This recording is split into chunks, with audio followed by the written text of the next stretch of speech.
Priscilla, and I'd like to welcome everyone here. And Priscilla said there aren't any newcomers here, but maybe there are, and it doesn't, I mean, in my mind, Cornwall, I think almost everyone here probably came to Cornwall at some time, so the newcomer thing is a little bit overcooked. And I think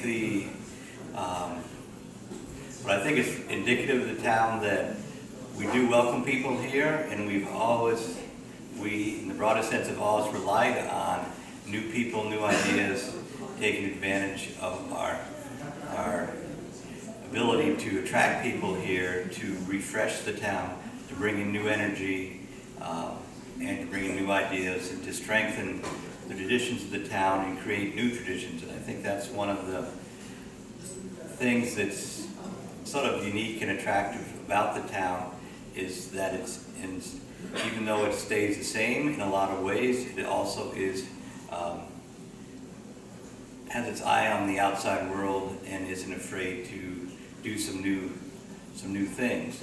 And we have been busy replacing some bridges, and especially the West Cornwall covered bridge, which was very important. Years ago, the state was about 50 years ago, the state, when faced with a similar situation, was actually proposed to replace the bridge with an overpass, a concrete overpass, which would cast a shadow over West Cornwall, similar to what the Mixmaster does to Waterbury on Route 8 and 84. And it was mostly because people here in the town and the village put up a stiff resistance, and its best tradition that the bridge is still here, and in fact is well maintained and looked after and thought of, and really regarded with pride by people. And again, it's nice to have the ability to work with the state government in a positive way to preserve what's important. I think also I do see some more people coming in, and I think what's also important for people to realize that the town is sort of at a crossroads at this point. We're sort of being buffeted by the same forces that are at work in northwestern Connecticut and in Connecticut as a whole, in the Northeast, and there is increasingly elderly population, and that presents some challenges, not the least of which is to replace their good works with new people. So I would like to thank all the people that have stepped up and contributed to town, because certainly there's a lot of things that need to be done in town. The town runs on volunteers, and that's sort of the good thing about it. You can find your own spot, whether it's working for the library, running on the ambulance, participating in a rummage sale, volunteering to maintain trails, tutor kids at the school. There's a huge list of things that you can do, and find pretty interesting people to do it with. The pay is not always great on the financial side, but you will make lasting friendships here that don't happen and don't sprout out everywhere. And I think, as I said, in one of these events, I welcome people home, no matter where they were born. This, for a lot of people, becomes home, and I think that's a really essential part of the town. I saw Joe Rose just come in. Hello, Joe. Joe is the director of Trinity Retreat Center here. Hey, everyone. I think in some ways, to give this place a plug, this is sort of emblematic of what I'd like to see the town do. For going back a long time, when I was a kid, this was a summer camp for kids in the city. A lot of them hadn't been outside of New York before. They were brought up several hundred every summer, and were able to camp out here, experience the beauty of nature, and learn a lot of life skills. And it was a wonderful place, not just for them, but also for the locals to interact with people, as we were fairly isolated in our own way here. Fast forward, the Trinity Church had had a thoughtful process going back probably the last 8 years or so of what to do with this place, and they've recommitted themselves to being part of the Cornwall community and seeing a purpose for this place in its wider mission.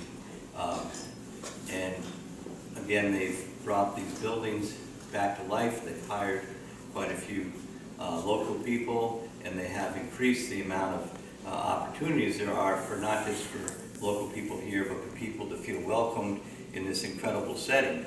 And from all over the world, people come here to get replenished, refreshed, and really leave in a better place than when they came. So again, I see this as a really positive step in the right direction of where we need to go as a town. And there will be other steps that we're looking at, the town's looking at redoing.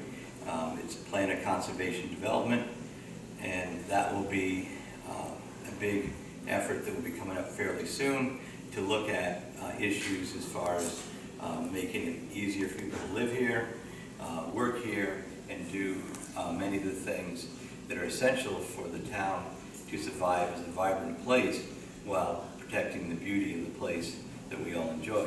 So that's my off-the-cuff comments. Again, welcome to everybody that's here and come in, and I'd be glad to answer any questions. Again, one thing I'd just like to say is I know that people find their own way here in the community. Cornwall is not an obvious place as far as what's going on, and sometimes that mystery sort of makes it exciting because every week can be a different place. But there are opportunities, and I know people have gotten involved with all the organizations, and we've had people that came here and then got involved with the Child Center. Our civil defense or civil preparedness director was only here for a couple of years, and we were able to snag him into that role. So there's a variety of different things that can happen, and it's just what you feel like doing. And there is, we are having an annual town meeting, which is scheduled for November 16th, and at that meeting there is an annual town report. We review everything that's happened in the last year, and the town boards and commissions are there to talk about what they're doing, what they've done in the last year, what they can do in the future. And there is a town report that comes out at that time, which is available at the post offices, transfer station, town hall, library. And that's a list all the activities for the last year. So if people want to know what's going on, other than reading the Chronicle or looking at the website, which again is an excellent resource to highlight all the things that are going on here. That town report sort of summarizes all the work that it has happened. So I'd be glad to answer any questions that people have. If there are any questions, there's one of my favorite questions at one of these events was somebody bought a house on the Cornwall-Goshen line, and he said he wasn't sure because he could do things in both towns where he could take his garbage, what place he could go to. And he said, whenever I called up the town hall, the universal answer was, it depends. And so, anyway, so there are a lot of things that aren't necessarily obvious, but again, welcome to everybody that's here. And if anybody has any questions about things in the town, I'll be glad to answer them now or later, or what's going on. So it's, again, thank you, Priscilla, and the organization for having us. It sets a really good tone of this being a welcoming community. Don't want to get political, but with all this, so I'll say Cornwall needs immigrants, and I won't go any farther than that, but we need people to come here, and thank you all for choosing this as your new home. Thank you.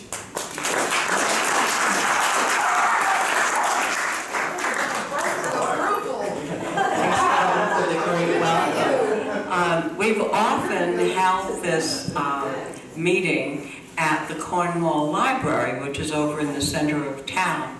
But this year, because our exhibition is all the items from the covered bridge, we thought this was a closer place. I've been told that artists take time to work with wood.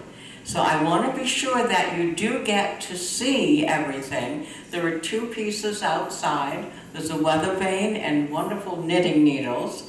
There are several pieces here. At the end, we're going to have an auction on one, and some framed pieces. So don't miss those. And next year, we'll probably be back at the library. But I asked Margaret Haskey to come, please, and say a couple of words to us. I noticed that she is here, and so is Simon. So, Margaret.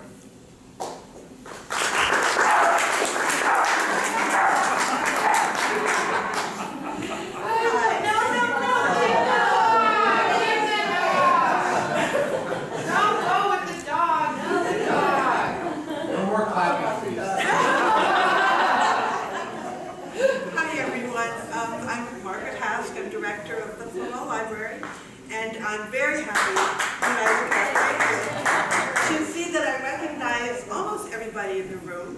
So that means that you're part of the library and coming in and using our services or our programs. But I thought I would just remind you of everything that we have in our wonderful library. We have a large, beautiful, modern building, very comfortable. We now have generators. So if we lose power and you need to charge your phone, we're the place to come to. We have an excellent collection. We have 30,000 physical items in the library, and we have thousands more available through that are downloadable books and audiobooks. And we have a good collection of recorded books, DVDs, a wonderful children's department that was just given a grant of nearly 100 new books through the Hillgrove Foundation. So the children's department is very nice as well. We also have public use computers, so we can fax, we can print for you if you print or write down. We can scan and make copies. We have a pretty good copier. So we have a lot of services available to people in town as well. And then there's all of our programming, which is a very rich slate of activities. We have everything from author talks through Zumba twice a week, and I know a lot of you take part in a lot of those activities. A witch talk tonight. So I just want to remind you that we're opening again for Sunday hours in the winter, which has been very popular, and we're happy to do that again. And you're welcome there. I've left some flyers in the back of the annual report and our card of our present hours. And thank you very much.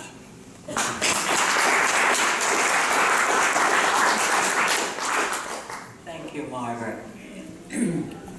Delighted that our state representative, Brian Ola, decided to join us and welcome us here. And I just wanted to remind people exactly what Gordon said. I was a newcomer here in January of 1975. I was the one that wasn't terribly welcomed by all my neighbors. I was the blonde divorcee driving the Porsche in the old chapel.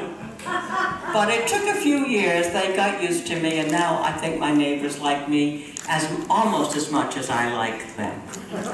With no further ado, Brian Ola, our state rep.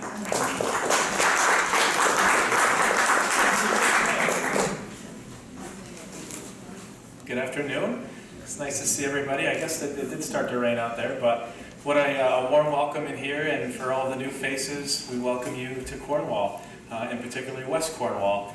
So my first 2 years as your state representative, I must say Cornwall certainly has its own pulse, and you certainly beat to your own drum, and it's been an amazing experience to represent you and be your voice. And I must say, working with Gordon and the Board of Selectmen on a number of different issues it really has been enlightening to me, and it's been a great partnership, and especially with the Covered Bridge project. This, about a year and a half ago, I remember our first meeting that we had in the town hall where the DOT came out to explain what they wanted to do. And let me tell you, it was a very well-attended meeting because, rightfully so, residents were concerned about what exactly was going to take place. Was it going to maintain its beauty and still be the covered bridge that we all know, that generations all know? And I think the final product everyone is pretty pleased with. I was told by a number of the businesses in West Cornwall that this had to be open by Columbus Day weekend because all the leaf peepers were due at any time, and that's a big part of their economic drive. But I'm pleased to say it was finished well before schedule and without any hiccups or concerns. And I think it certainly looks beautiful. And to work with the Cornwall Association to get those floorboards secured so we could have some artwork created from it. It just goes to show the creativity that Cornwall has always been known for. Working with Gordon again with the herbicides regulation along the railroad, that was a big concern for you guys. So as soon as the session started in 2017, we were quick to go out, and Gordon came out and testified, and it was you, the residents, that created that bill, and you spoke loud enough to get it passed. So, you know, Cornwall is one of the smallest towns in the state, but you certainly have one of the loudest voices, and I'm honored to echo that for you. So for all the newcomers that are here, welcome. This is a beautiful place to call home, and we're honored to have you. Thank you.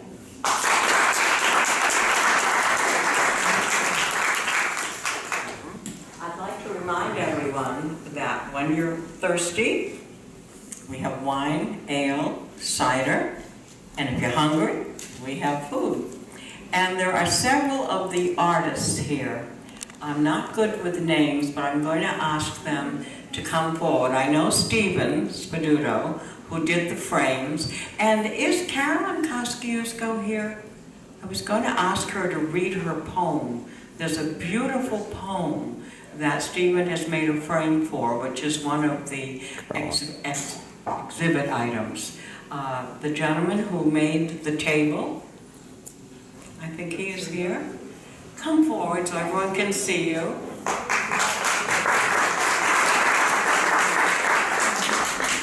And I mentioned the two pieces that are outside.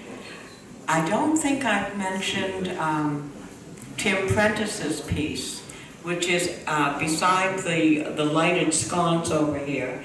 And it's on the wood, and then it's wonderful barbed wire above it, a stagecoach. And there is a silent auction page underneath it. And I think what I'd like to do now, if you have any questions, answer them. But I thought I'd take a little break so people can circulate and get some, yes? Oh, and Lauren is here. Lauren, please stand up. This is the gentleman with the little stone piece that is the ball of yarn, and that is really quite a remarkable piece. And Richard did the weather vane. Pardon me? Richard did the weather vane. And Richard did the weather vane. I had mentioned that earlier. So, have something to drink, visit, and if we don't get a good sign-up on the Tim Prentice piece, I will come back and auction it off. And that's it.